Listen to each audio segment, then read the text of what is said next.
Hey guys, welcome back. So recently I've been to Czechoslovakia and I did not know, but I did my research this time, and they are known to have a lot of spirituality things. Alchemy was known to be kind of some sort of magic back in the days.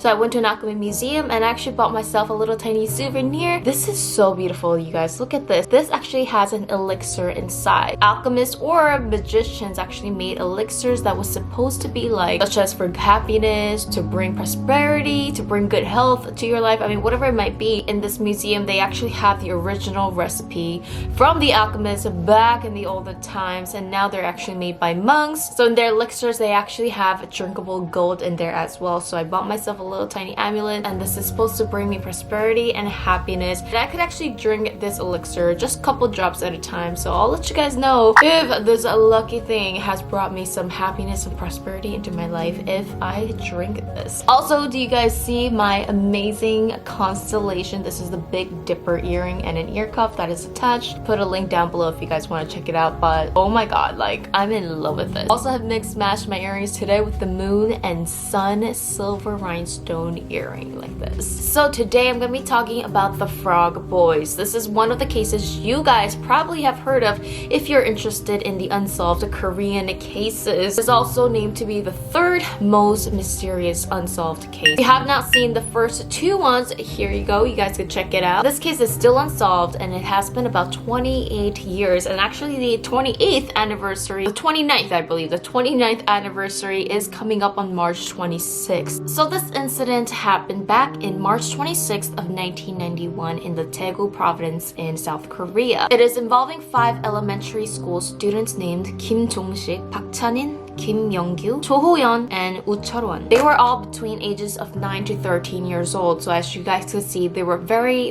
young kids. It is also known that there's a 6th child that was supposed to go with them, but he actually insisted he didn't eat breakfast, so he went back home to eat and joined them later on. But of course, he did not know that eating breakfast made him lucky, which ultimately saved his life. So March 26th was actually a public holiday. It was election day, I believe, and school was off, so they decided to go to the nearby stream in the mountains to look for salamander eggs. So they were actually going out to look for salamander eggs, not frog eggs, but I think at first when the case was out, it was mistaken that they thought that they were going to look for frog eggs, which frogs are more common than salamanders. So that's how they kind of got the names mixed, and they were ultimately called the Frog Boys. So the boys were very excited. They were with their friends. They got their cans and walking sticks for their adventure. So the stream and mountains were actually very nearby the village and the places that all these boys were living. So it's not like the parents were sending out the kids to like a faraway mountain forest where, you know, they're not supervised with anyone. Hours went by, but the boys did not return home. That's when the parents got really concerned and they reported their kids to the police. Police at first thought that they were either runaways or they got lost in the mountains. Now the runaway story doesn't really make sense because they're elementary school kids and they're 5 boys sticking together. Also, the boys being lost kind of theory did not make sense because the boys knew the area very well, and it was reported that the area illuminates at night with, you know, street lights. This case received major, massive TV attention. Even the president of South Korea back then ordered a massive manhunt by the police and the military to find them. It was actually reported that over 300,000 military and police officers were involved in this case. We're talking about a lot of people, 300,000 people scavenging this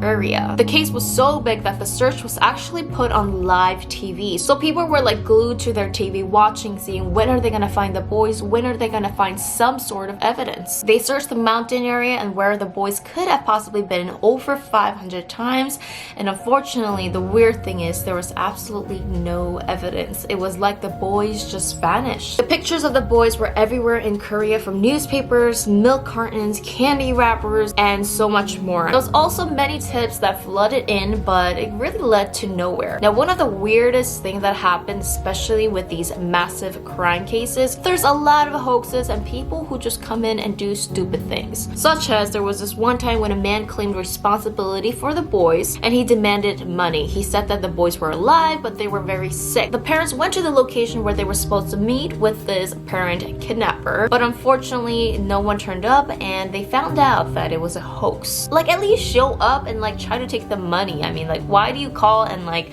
not even show up? Is this for an attention? If they like watching families suffer, I mean, I'm not sure, but please don't do this. There was also prank calls and false information that was given to the police that gave the parents a false hope that their children was alive. The parents did everything they can. Some parents even quit their jobs in order to search for their kids full time. They didn't quit searching even in the rain, shine, or snow. After some time, the public's interest in this case went down, of course, because there was no leads, there was no suspects, nor evidence. After 3 years, some of the parents went back to their jobs to support the rest of the family. Some of the families went into debts because of course they quit their jobs and they were handing out flyers. They even invested money into this truck in order to send the message out to the public, of course, because back then we didn't have social media that was easy to get the information out there. Despite all their efforts, years went by without any evidence. On September 26, 2002, 11 years after the boys disappeared, an anonymous man was searching in the woods for acorns, and he says that he saw a human-like bone scattered throughout along with children's clothing. Fortunately and unfortunately, the remains of the boys were finally discovered near where they last claimed to be, which is crazy because hello, 300,000 people plus their parents plus probably volunteers were searching these areas over 500 times and they were just found 11 years later. This was a little bit like, huh? Kind of moment for me. First, the police thought that they died from hypothermia or possibly got lost and they were huddling together and they just kind of died. Now, of course, this was very odd and this theory did not make sense because they said that the day that the boys disappeared, it wasn't that cold in the mountains. Not only to say it was very close to the village that they lived, so if they were freezing, why didn't they just return home? The boys were very familiar with this area, so the fact that they just huddled there did not make sense at all. Also, a very odd thing was that the boys' clothes were found in knots, like someone tied them together, which means that the boys could have been naked or stripped when they died. After a thorough autopsy, they found blunt force trauma on the skulls by a possible metal subject. 2 of the boys actually had bullet wounds in their skull. A lot of people might question, did they dump the bodies here? But it seems that the remains had moss growing on them, which proved that the boys haven't been moved for years. Remember the knots from the clothes? They were noted as very strange because they were special knots. It made the police question that the suspect could be involved in industrial work. One of the boys were found with the trousers flipped over his shoulders and the sleeves tied together. When the tops were untied, they found empty cartridges and unused bullets. The police was actually very heavily criticized when they found these remains because they didn't use proper forensic tools when discovering the bodies and used sacks instead of body bags. But you do have to put into considerations that back then, even in 1991, they said that Korea didn't really have proper forensic investigators, hence the reason why there was a lot of unprofessional work done. Unfortunately, the statute of limitation was expired in 2006, but people are still searching for the answers. Now let's look at the main questions that we have about this case. Did the boys pass away at this scene or were they dumped here after? What was the purpose of this incident? I mean, was it an accident? Was it a tragedy? Or was it a murder? The biggest question is, why weren't they found from the start? Like I said, the boys were found in the area very close to the village where they used to live, not to mention the fact they were found in the area that they were said to be missing. So how can this go wrong? And another big question, who did it and why did they do this? There's a couple of theories that are out there. So some people say a group of leapers may have killed the boys following an old legend that says children's liver cures illnesses. So leapers are kind of like outcasts, people who live in the mountains. Maybe they saw these boys and they were like, hey, I want their organs. I mean, I'm not sure how legit this theory could be because the boys knew the area very well and it wasn't the first time that they went out to collect frog eggs or salamander eggs. The second theory, which is one of the most main ones that people believe, there's actually a military firing range that's very close to where they were, and by accident the boys could have got hit, and to cover up they had to kill everyone. But the police and the military say that there was no shooting practice that was scheduled on the day due to the holiday. Because of this firing range, there's actually a lot of bullet castings found in the mountains. There was this one clue, aka a witness, and this witness was actually a child, and the day that the boys went missing, the child says that he heard a gunshot and then followed by a scream,